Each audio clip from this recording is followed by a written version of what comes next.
네, 한국은행이 기준금리를 내리면서 시장에 줄줄이 영향을 미치고 있죠. 이번 인하는 시장 예상에 한 발 앞선 인하여서 또 한 번 기준금리 인하가 있을 것이라는 전망도 있습니다. 예금 적금 금리 내려가고 대출금리도 내려가게 되면서 어떻게 해야 유리할지 또 계산을 하게 되는데요. 전문가의 조언을 좀 들어보도록 하겠습니다. 오늘도 정철진 경제평론가가 나왔습니다. 어서 오세요. 네, 안녕하십니까. 네, 오늘 네. 이 시간에 이제 대출 금리라든가 이런 거에 대해서 시청자분들께 좀 유용한 정보를 드리려고 하는데 그 전에 이 부분을 먼저 따져봐야 될게요. 네. 조금 전에 오늘 아침 새 소식으로 전해드렸지만 트럼프 대통령이 미국 중앙은행에 대해서 또 압박을 했어요. 그러니까 이게 중요한 게 만약에 이번에 이제 기정사실화는 됐고 내리는 네. 게 그 폭이 커지면 우리 한국은행도 거기에 따라서 또 한 번 인하를 할 가능성이 있어서 그러면은 대출금리에도 또 영향을 주는 거잖아요. 큰 영향을 줄 수가 있겠죠. 네. 이번에 한국은행이 이제 미국이 앞서 선제적 대응을 했잖아요. 네. 미국도 안 내렸는데 우리가 먼저 기준금리를 인하한 것은 미국이 어쨌든 이달 말 FOMC 회의에서 금리를 내릴 것으로 거의 지금 뭐 시장은 100%를 예상을 하고 있거든요. 네. 근데 오늘 새벽에 또 하나의 변수가 나왔습니다. 이제 트럼프 대통령이 너무나도 노골적인 압박을 해서 무슨 압박이냐? 내리되 0.25%포인트로는 안 된다. 네. 트럼프는 항상 말하는 게 1%포인트 낮춰라 뭐 이런 얘기까지 했거든요. 네. 그래서 만에 하나 이번에 이제 미국의 연방준비제도 이사회가 7월 말에 0.25가 아닌 0.5%포인트를 낮춘다라고 그렇게 하면 된다면? 네, 8월에는 이제 미국은 연준이 없습니다. 우리는 있고요. 그렇다면 아마도 한국은행이 8월에 한 번 더 인하할 그런 이제 가능성도 남아 있거든요. 그래서 일단은 이달 말 미국이 어떻게 이 금리 인하의 그러니까요. 폭을 결정하느냐가 굉장히 중요한 변수가 될 것 같고요. 다만 아주 소수설이기는 하지만은 연준이 0.25를 하면서 오히려 트럼프 대통령과 각을 세울 수 있다는 얘기도 이제 나오고 있거든요. 네. 그래서 7월 말에 미국의 이 반응 결정을 꼭 지켜봐야 될 것 같습니다. 네. 그러면 우리 이제 주택담보대출 얘기부터 해보도록 하겠습니다. 네. 고정금리 상품 이자가 지금 제일 많이 내려갔어요. 그렇죠. 이게 어리둥절 하시다는 얘기도 많이 하고요. 막상 이제 돈 빌리러 은행에 가면 이게 뭐지 헷갈리다고 얘기를 많이 하는데 보통 우리가 대출을 할 때 변동금리, 고정금리 두 개로 나뉘잖아요. 근데 네. 일반적으로 통상 고정금리가 더 높습니다. 왜냐하면 돈을 빌려주는 금융기관 입장에서는 뭐 수년간, 적어도 5년간 딱 금리가 네. 묶여 있으니까 네. 자신들이 이제 리스크를 지게 되잖아요. 그래서 마진을 더 갖다 붙입니다. 그래서 통상 고정금리가 더 높게 마련인데 최근에 한 5개월 정도에서는 오히려 은행에 가보시면 알겠지만 고정금리가 변동금리보다 더 쌉니다. 그러니까 아니 이게 어떻게 된 일이야? 왜 고정금리 대출 금리가 더 싸지? 이런 의문을 갖게 될 텐데요. 조금 어렵긴 하지만 쉽게 설명을 해드리면 은행도 우리한테 돈 빌려줄 때 어디서 돈을 조달해서 돈을 빌려줄 거 아니에요. 그럼 어떻게 조달을 하냐?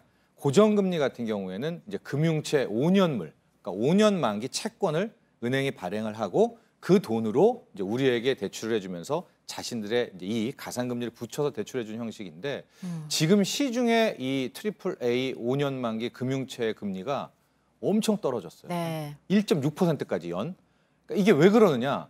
원래 경기가 안 좋다고 하고 당분간 계속 안 좋을 거라고 하고 그러니까 안전자산 때문에 대거 돈들이 5년 몰렸거든요.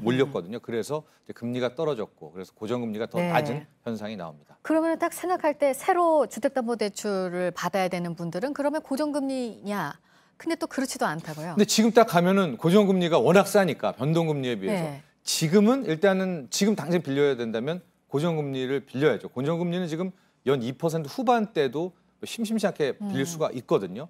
그런데 이제 지금이 아니라 한 달 뒤 정도의 자금을 빌려야 된다라고 하는 분들은 조금 더 시장 추이를 지켜봐야 된다. 왜냐? 네. 변동금리 같은 경우에는 실제 금리 인하가 나오고 한 3주 정도부터 확 떨어지고요. 만에 하나 미국이 이달 말에 큰 폭의 금리 인하를 한다면은 아마 이제 우리 한국은행도 바로 또 8월에 추가 금리를 할 수가 있기 그 때문에 가능성도 있어서. 예. 당장은 고정금리지만 앞으로 뭐 한두 달 뒤라면 지켜봐야 될 거다. 이렇게 볼 수가 있겠죠. 네. 그럼 이번에는 이제 새로 대출을 받아야 될 분 말고 이제 좀 갈아타야 되나 네. 하고 생각하시는 분들이요. 네. 근데 또 생각을 해야 되는 게 대출 한도도 또 있어요. 그렇죠. 그래서 지난번에 엄청 인기를 끌었던 게 그 안심전환 대출. 네. 이게 오늘 어떻게 될지 결정이 되나요? 그렇죠. 이제 대출 갈아타기 하실 분들은 일단 자기 금리하고 지금 시중 금리 비교해 가지고 일단 싼 거 고르는 건데 다만 이제 3년 안 지난 분들은 이제 중도 상환 수수료 고려해 가지고 결정을 하시면 되고요. 지금 가장 좀 핫한 뉴스가 안심전환 대출이라고 네. 해서 기억하실지 모르겠지만 2015년 한 1분기쯤에 이 뭐 기존에 있는 변동금리를 고정금리로 바꾸고 또 이자만 내는 게 아니라 원리금을 나눠서 납부하겠습니다. 약속을 하면 당시 거의 한 연 2% 후반, 연 2.8%의 고정금리로 속속 전환을 해줬거든요.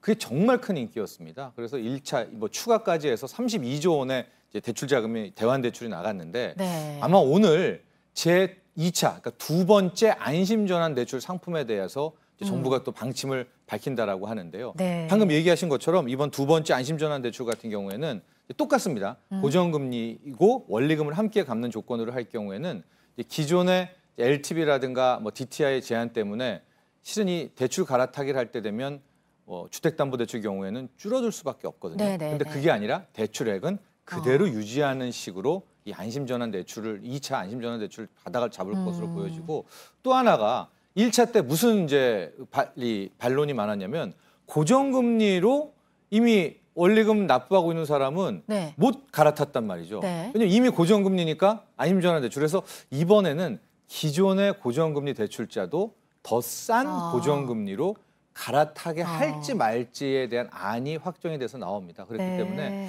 좀 대출 많으신 분들 또 약간 높은 금리인 분들은 오늘 나오게 될 제2차 안심전환 대출이 가이드를 꼭 확인하시기 바랍니다. 네, 오늘 출시 계획도 좀 눈여겨봐야 될 것 같고요. 마지막으로 그 예금 금리는 뭐 2%대 상품도 이제 없어질 거란 얘기가 나와서 어제 뭐 당연한 얘기인 것 같습니다. 카카오뱅크의 그 5% 예금 1초 만에 끝났어요. 그렇습니다.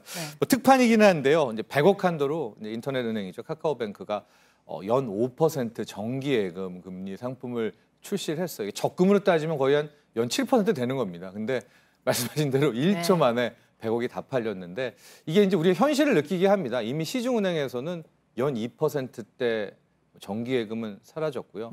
연 1.9, 1.6에서 1.9 정도인데 만에 하나 금리 인하 추세라면은 이제는 또 예적금은 완전히 이제 인기가 떨어지는 뭐 이런 그런 상황이 또 오게 될 것 같습니다. 네, 대출금리 또 예적금 금리를 좀 따져봤습니다. 정철진 경제평론가였습니다. 오늘 잘 들었습니다.